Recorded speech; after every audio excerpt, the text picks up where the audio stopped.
Welcome to the Holding Time podcast. Here we discuss breastfeeding in all its complexity, the ups and downs, the challenges, the triumphs. Whether you're expectant, a new mother, or simply interested, I hope you'll appreciate the incredible warrior women who are featured in this series. Did you know about breastfeeding? Were you breastfed? Did you come from a breastfeeding family? Yeah. Were you? So I'm the oldest of three and we were all breastfed, but not for a massive amount of time. I think I was probably the longest at about 5 or 6 months. And then my brother and sister were even less than that. So like my auntie breastfed, like all the females in the family did breastfeed. And I was just like, yeah, that's something I want to do. The first time I really remember anyone breastfeeding though was my cousin, but her baby was really, really little and poorly and hospital. He was born really early. She had to express and then she didn't get on with it very well. And I thought, like, it's not that easy, is it? And then my friend breastfed for a year and I was like, oh, this is amazing. And like, she was telling me all the positive stuff about it. And I was like, oh, like, yeah, this is what I want to do. And then when it came to my turn, it was, yeah, it wasn't that easy. But I found an amazing woman called Rachel Fitzday. And she literally saved my breastfeeding journey. I love feeding her. Like, I absolutely love feeding her. And the connection that we've got and just how easy it is now I've established it and stuff. Is Rachel Fitzday, is she a lactation consultant or is she a feeding specialist, midwife, and now she's like a parenting expert. I had Lenny down south. It was just me and my husband. We had no family support or anything like that because we were all on our own. The first night I stayed overnight and they said they'd provide me with some support.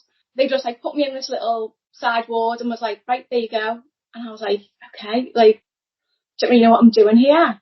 I was just waiting for her to wake up and I was like, well, you feed on demand. I've heard all this, like you feed on demand and stuff. And it was hours later and I was just like, this baby's not waking up. She was just zonked after the birth. And I was like, okay.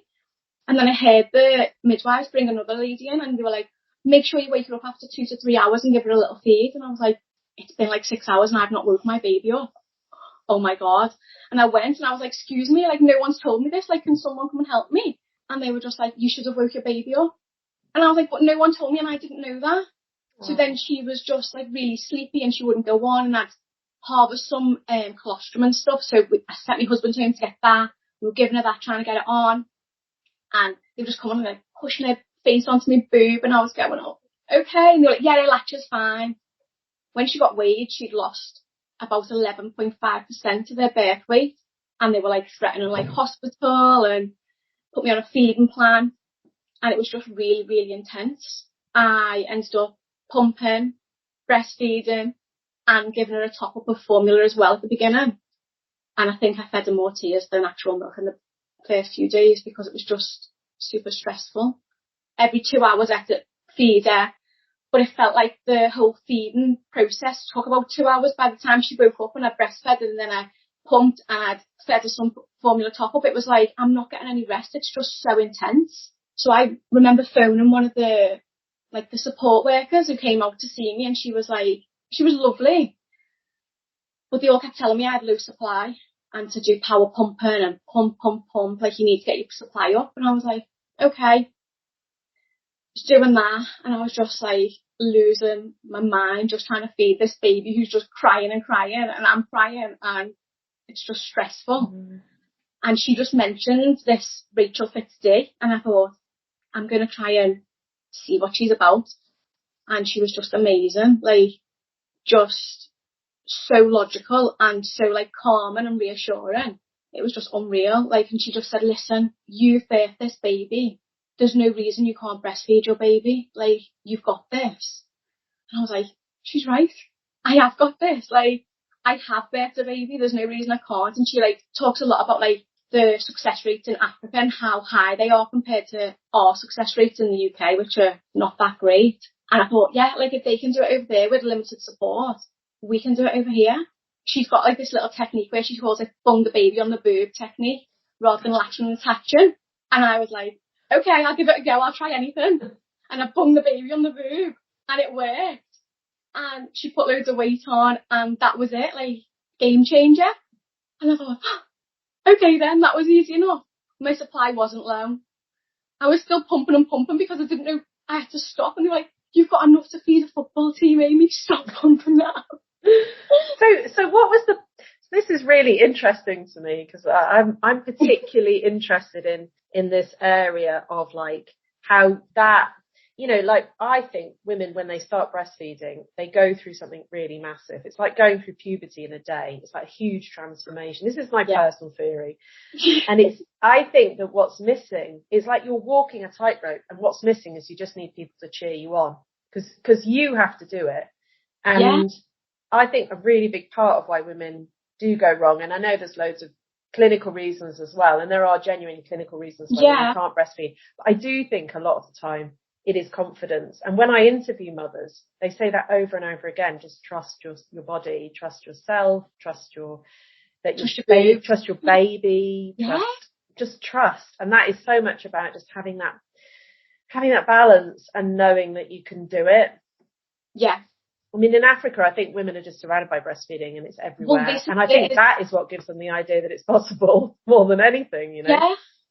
And like, I was talking to Rachel about this, and she was saying like the culture, like they learn from everybody else, whereas we don't see breastfeeding that often. She's like, so we don't know what happens.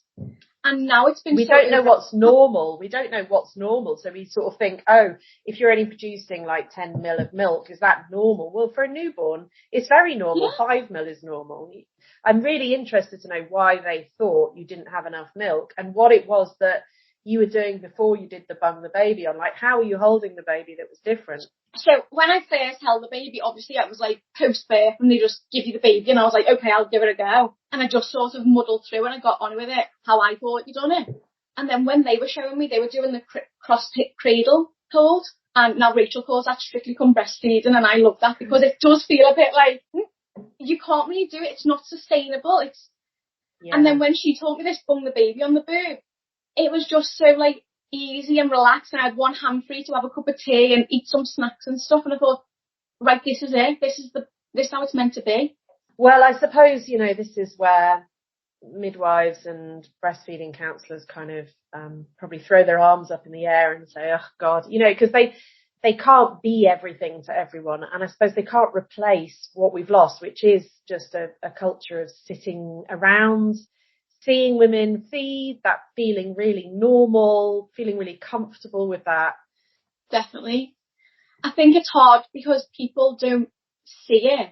And then when, like, now, obviously, Lenny's a little bit older, that everyone's asking me, are you going to still be feeding her? How long are you feeding her for? And I get all these questions, and I feel like, oh, well, I tried so hard to establish it, so why are you not trying to bingo make me just stop? Well, I mean, you're not even at 2 years. 2 years is the minimum required by the WHO. You know, that's the minimum recommended amount. So you're not even at 2 years. People start asking you questions at 9 months. I mean, 6 months, really. When are you going to stop? And that you think, do you know how hard it was to stop? Yes. I mean, I only got going at 4 months, and people were asking me when I was going to stop at 5, and I just thought, bugger off, you know. Yeah, it's hard work, isn't it? Yeah. And actually, the annoying thing is, sort of when they become like little baby to toddler age, that's when it's easy. That's like the happy days when they don't really have tantrums. It's really useful for sleep, you know, it's really useful for all these things. And that's when everyone wants you to pack it in. And you think, well, just because you packed it in as, you know, 5 weeks, I'm not stopping now. No, they're like magical boobs, aren't they? Like, they're like a little bit hungry, a little bit thirsty, have some boobs, having a little bit of a meltdown, have some boobs, get to sleep, have some boobs. And it's like, how would a parent without them? I don't actually know. But then I do also co-sleep with Lenny, and I just lie down to feed, so I don't wake up, so to speak. I just have an awareness that she's mooching around, and I just unclip my bra and she gets on with it. That's nice. And you don't get any hassle for co-sleeping? Like, do you, I'm not trying to suggest that you should, but it's just, I often hear that cited as a problem as well. Yes, always. Everyone's always got something to say, haven't they? It's because it's not what they want to do, and I just often turn around and say, it's not your bed, not your baby, it's not your business, it doesn't matter. Like, this works best for us. We all get maximum sleep this way, so we're happy. Like, leave us alone. Yeah, that's great that you're so certain about it. Are your family quite supportive of you co-sleeping and that sort of thing, and breastfeeding? Do you? Yeah, like your mum was a breastfeeder. Really good and stuff like that, and like obviously like the wider family will have things to say, and they'll say like, oh, you shouldn't be having your baby in your bed, and you're still breastfeeding and all that. But I'm quite nerdy, and I quite like to find all the sleep studies that show how safe it is and how good it is and how it promotes, the relationship, the attachment, and all the good things about co-sleeping as well. But there's loads of girls in the breastfeeding group, and they're like, my baby won't sleep, and every time I put them down, they wake up, and I'm like, it's a baby. Like, that is don't normal bother putting them, just lie down and have a rest. That's what I say. I was like, just rest when you can and put a sling on. I still do use a sling quite a lot. Like, that was one of the ways I got through, because I thought, she just wants to be close and she doesn't want to be put down. So I need to get on with some things. There's a lot of positives. And I think one of the problems that breastfeeding mothers have is that it's difficult to talk about in the wider society, because there's so many mothers who are grieving the fact that they didn't breastfeed and they wanted to and they couldn't, or they didn't have the right support, or they got stupid comments, or, things put women off. I am finding that it's mothers who, if they don't have an unbroken cultural inheritance of breastfeeding, like, they were fed, their mother's like a powerful breastfeeder or their auntie or whatever, and they come from that type of cultural inheritance. If they don't have that, then they need to be educated, or they don't need to be an educated woman, but they need to have done the learning before they start. Yeah. Because it's hard. Them first couple of weeks are so hard and so intense, and you do think, oh my God, is my baby broken? They're never off the boob. Have I got enough milk? And all these things start going through your head, and you just start panicking. And until you've got that, right, I need to trust that she's taking what she needs, trust that my body's doing what it needs to do. Yeah. I had the best experience of birth ever. I mean, I felt like a superwoman when I birthed this baby. I stayed at home and I just was doing all the breathing exercises that I learned. And I had a heart problem while I was pregnant, so I was a little bit worried that they were going to say, come in and be monitored and stuff. And they were all talking about all these interventions, and I was like, I don't want any interventions if I can help it. I just want to birth this baby. So I went in and they were like, oh, you're 4 centimetres, like you're having a baby. And I said, oh, okay then. And they were like, what pain relief do you want? And I was like, I'm breathing. I'm fine. So I just kept breathing and breathing. And then I got to about 6-7 centimetres and I was like, this is getting a little bit niggly now. Can I have something just to take the edge off? So I had some gas and air. But then from 7 centimetres to having my baby in my arms was an hour.